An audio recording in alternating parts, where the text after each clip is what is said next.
Saludo, mi nombre es Juan Manuel Rivera Forero, estudiante de Regencia en Farmacia de la Universidad Nacional Abierta y a Distancia, y en esta ocasión les voy a hablar acerca de el curso de Bioquímica. En esta ocasión tenemos el contenido, el cual el tema que les voy a tratar es el ciclo de Krebs, y estas diapositivas van a tratar acerca de este tema.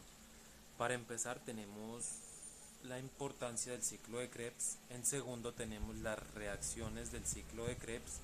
En tercero tenemos la importancia y función de la fosforilación oxidativa. En el cuarto tenemos los complejos mitocondriales.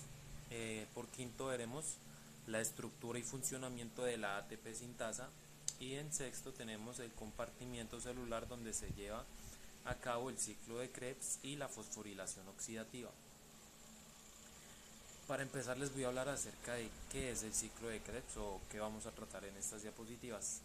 El ciclo de Krebs, que también se conoce como ciclo del ácido cítrico o ciclo de los ácidos tricarboxílicos, son una ruta que es una ruta metabólica, es decir, una sucesión de reacciones químicas que forman parte de la respiración celular en todas las células aeróbicas.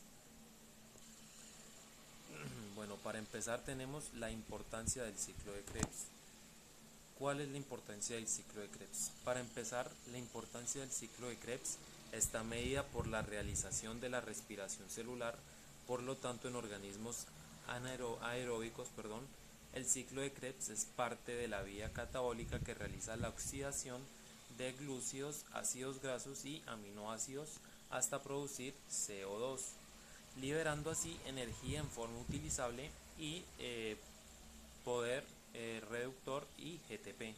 Como podemos ver aquí en esta imagen, está el ciclo de Krebs, donde está el otrato, el sustrato, fumarato, malato, oxalesatato, y podemos ver las diferentes acciones o circunstancias en las que se tratan estas ya mencionadas óxidos de glucidos.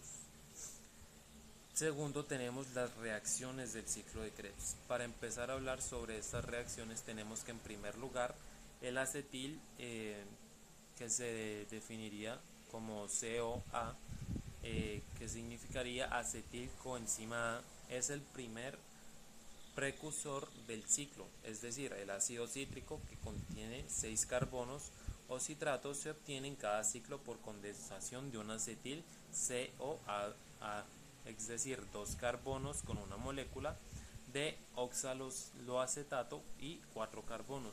Por lo tanto, el citrato produce en cada ciclo una molécula de oxaloacetato y 2 CO2, por lo que el balance neto del ciclo sería acetil CO más 3 NAD más, y en esta imagen podrán ver las fórmulas o las reacciones, como el citrato, la conitasa, el isocitrato, el succinatato y el fumarato, entre otras reacciones. Y aquí podemos ver las enzimas que conlleva cada molécula, los tipos de reacción y las coenzimas. En tercero está la importancia y función de la fosforilación oxidativa.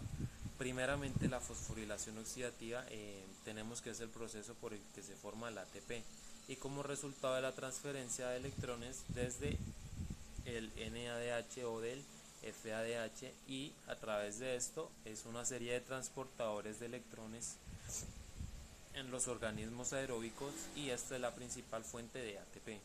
Además de esto, la importancia que tiene se debe a que el proceso metabólico final, es decir, el catabolismo de la respiración celular, tras la glicosis y el ciclo del ácido cítrico de una molécula de glucosa, se obtienen 38 moléculas de ATP, esto mediante la fosforilación oxidativa. Y por último, su función. Su función se basa en el movimiento, entre paréntesis, cuesta abajo, de los electrones a través de la cadena que causa el primer, tercer y cuarto complejo, los cuales hacen que bombeen protones hacia el espacio intermembranal, y finalmente los electrones llegan al oxígeno, el cual los acepta junto con protones y se forman en agua. Aquí tenemos la imagen de esta función de fosforilación oxidativa. En cuarto tenemos los complejos mitocondriales. En este, las células eucariotas del ciclo de Krebs tienen lugar en la matriz de la mitocondria. En presencia de oxígeno, la membrana mitocondrial externa es permeable a la mayoría de las moléculas de pequeño tamaño. Sin embargo, la interna tiene una permeabilidad selectiva y controla el movimiento de iones de hidrógeno. Después de esto está la glucosis y las moléculas de piruvato, que son transportadas a la matriz mitocondrial mediante el transporte activo a través de la membrana que requiere ATP. Como lo podemos ver aquí en esta imagen, aquí tenemos el ATP y todo el ciclo de Krebs. Y por último está, por quinto está la estructura y funcionamiento de la ATP sintasa. Tenemos que la ATP sintasa es la enzima responsable de la síntesis de una molécula que equivale a la moneda de cambio de energía del metabolismo celular, es decir, el adenosintrifosfato o ATP, y su función se basa en la molécula que proporciona la energía química a la célula al convertirse en adenosindifosfato por medio de la hidrólisis. Asimismo, las mitocondrias, como se mencionó, contienen la ATP sintasa, que es la enzima responsable de llevar a cabo la síntesis de ATP.